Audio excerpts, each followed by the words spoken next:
Hello everyone, I am Shiv Virpariya from Team 19. Our team is going to discuss about the project on waste management system.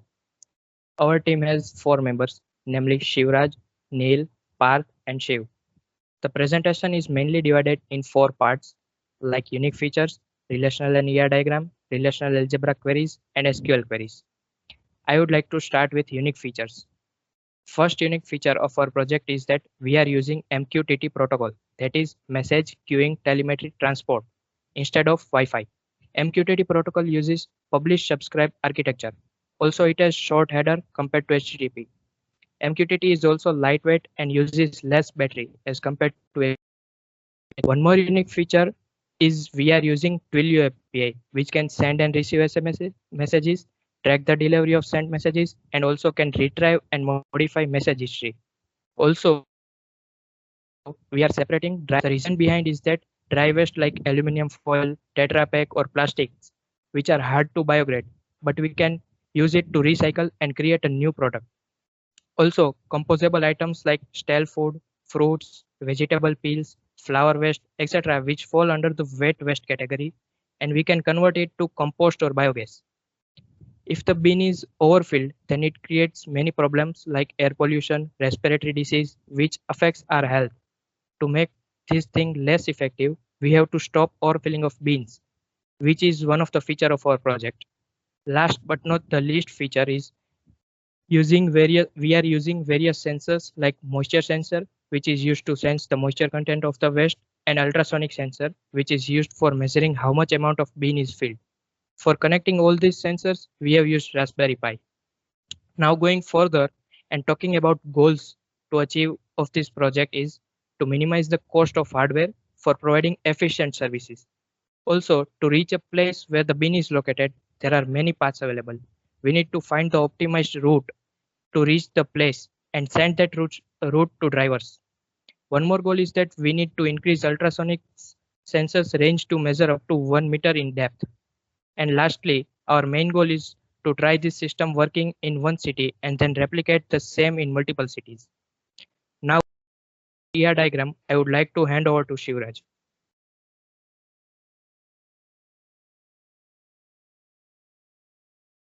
Thank you, Shiv. I shall continue from here. Okay, now I will be explaining the relational diagram and ER diagram of our project. We have here used MySQL workbench to create our relational diagram. In our diagram, we have incorporated all the unique features into our database. Like we have a separate table for our employees website. We have also included custom order pickup.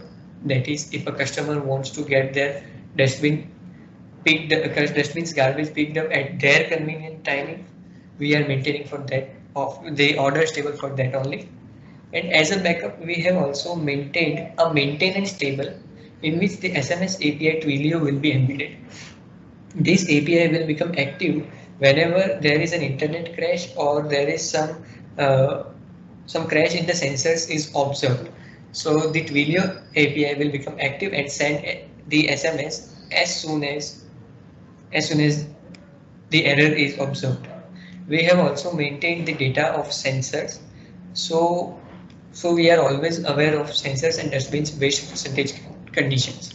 Also in shippers table, the truck driver will get the exact GPS location of the customer, which will save time and fuel as well. We have also incorporated our relations to be either one to many or many to one. Okay, so this is the ER diagram of our project. We have prepared this ER diagram on ERD Plus website. We are looking forward to improve this ER diagram in terms of aesthetics. As this ER diagram is enormously large, so we will be uploading the improved aesthetic diagram very soon.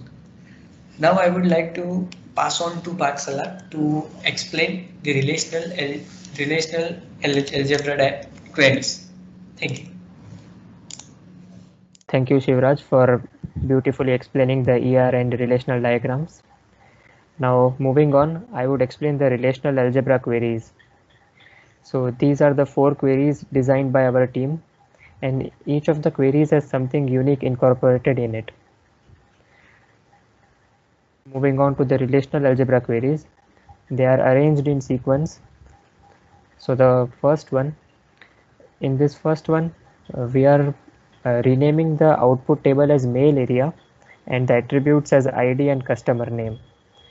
We are projecting the customer ID and name, and this is sigma, the select relational algebra operator, and we are selecting based on these two criterias, and the table under consideration is customer.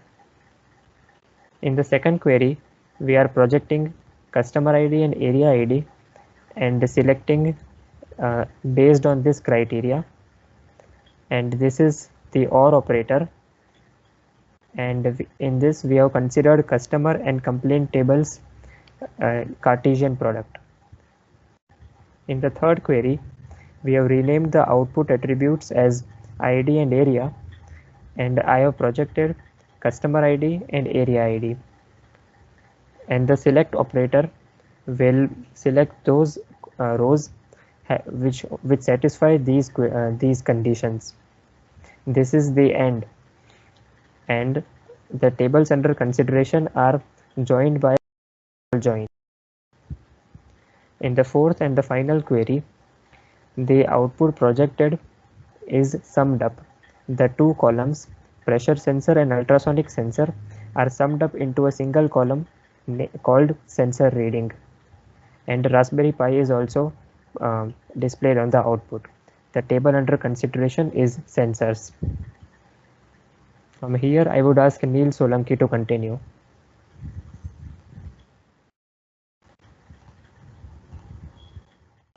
So thank you, Parth, for giving me the charge after wonderfully explain the relational algebraic queries of our project. So now I am going to represent the SQL queries of our project. Now these are some SQL queries of our project. So Parth, can you move on to the next slide, please? So basically these are the four SQL queries. So basically these are the four SQL queries syntax of our project. Now I am going to discuss and giving some overview of this SQL queries and what it does and what it does. So moving on to the first query, what it will be going to display.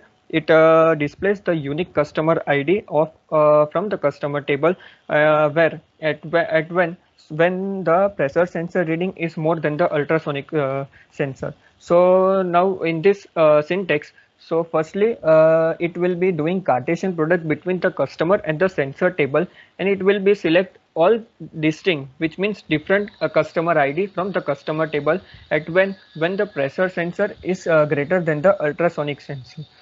Now similarly, now moving to the second SQL query, it will be displaying maximum waste produced in an area along with its area ID.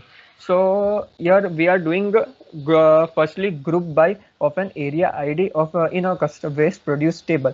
Now what it is going to do, it will sum. We are using sum function which is going to sum of all the total waste produced from the waste produced table, and we are going to name it as waste, and now from that we are selecting the maximum waste which is going to be obtained along with its area ID. Now moving to the third SQL queries, it will be going to display the non-duplicate customer ID and the Raspberry Pi ID when pressure sensor reading is maximum. So here we are doing the natural join of the customer and the sensor table, and from that we are selecting the customer ID and the Raspberry Pi ID from the respective tables at when the pressure sensor is maximum. Now not last but not last is we are going to discuss the last SQL queries of our project. So what it is going to do, it is displaying the ratio of dry and wet waste with respect to its total waste, and we are going to rename it as dry ratio and wet ratio, and at what condition when the complaint ID is greater than 2500 and invoice total is greater than 3000. So now we will looking into our SQL syntax. So what we are doing is we are doing the natural join of the waste produce table, maintenance table, and the invoice table. And from that we are going to selecting the dry waste and the total waste, and we are going to divide it and rename it and name it as dry ratio. Similarly, we are going to select the wet percent and the total waste and divide it and rename it as wet ratio. And we will get the output of this values when complaint ID is greater than 2500 and invoice total is greater than 3000. So thank you guys. That's all from my side. And now the next topic would be conducted by Shivraj. Thank you, Neel. I'm back again to show the teamwork of Team 19. Let's start with understanding the contribution of each team member. I prepared the create table commands of our project on my SQL workbench, and I was also the part of data insertion into our project and managing the whole team properly. Whereas Parth prepared the ER diagrams of our project and was also the part of creation of relational algebra queries. Parth also helped all the team members to find the embedded SQL examples, and he is the one maintaining our team diary and report. Neel and I partnered in creating our relational diagram. Neel helped us in identifying the primary keys and foreign keys in each tables, and he is highly supportive technically. Shiv gave the shape to our project with the help of his innovative ideas, and Shiv identified the unique features of our project. He gave Neel and I the attributes of all the tables and overall helped us in rectifying the errors. This was all just paperwork. In reality, everyone has helped each other in every parts of our project. Now let's talk about team management. We basically divided our team into two sub-teams, innovation team and technical team. Parth and I are in technical team, whereas Shiv and Neel are in innovation team. Now I would like to tell what we discovered by doing this. For example, Neel and Shiv incorporated the innovative and the unique features of the project along with making diagrams. Whereas Parth and I developed the outline and implemented the structure of database.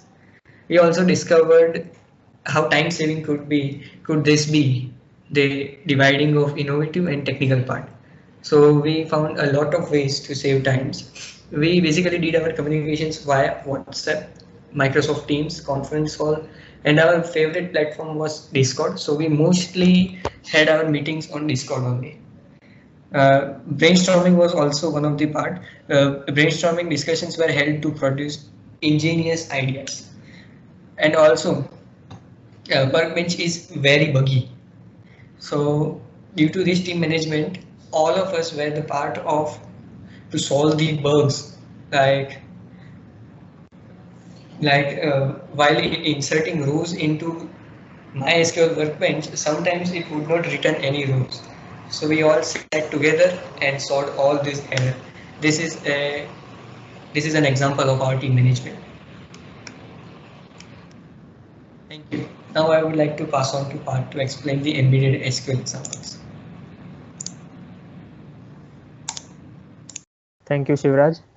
Now I shall further explain the extra topic allotted to our team, which is embedded SQL. Team 19 consists of course the same members. So to give you a brief overview of what is embedded SQL, SQL stands for structured query language, and embedded means it states that SQL is to be embedded in a host language. Now the host language is a general purpose programming language like C, C++, Java, Pascal, etc.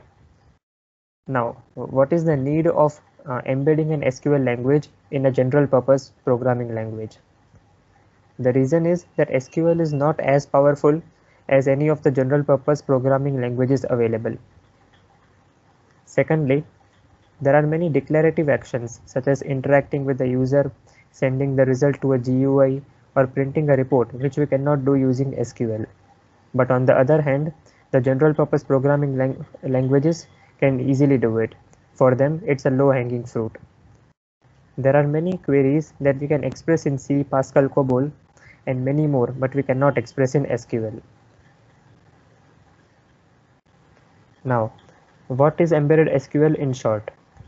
In short, it's a method for combining data manipulation capabilities of SQL and computing power of any programming language.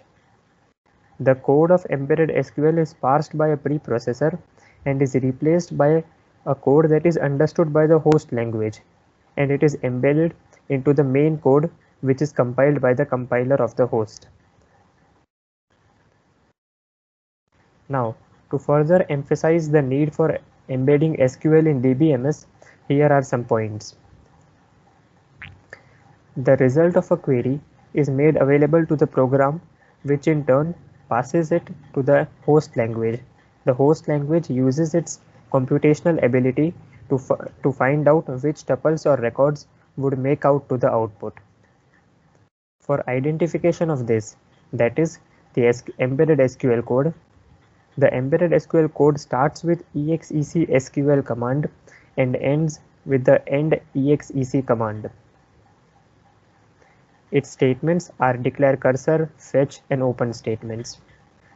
Embedded SQL can also execute the update, insert, and delete statements. Now, to illustrate fully the examples, here are some queries. The first one is a select query. As described earlier, it starts with exec SQL. This is the select, from, and where. And here you can see that there are colons. These colons refer to the host language variables. That is, the output that we want are first inputted into these host language variables, and then it is outputted to the screen. Other than that, it's basic SQL language. Here also, it starts with exec SQL. Here we have declared a cursor. Cursor means a temporary workspace in which this code would be remembered by the memory for a longer period of time. Here also, the on command is used to validate the customer ID in both the tables, and then this where command is used as a constraint to find out the correct rows, and the output is ordered by i.dueDate. The third is a write outer join query.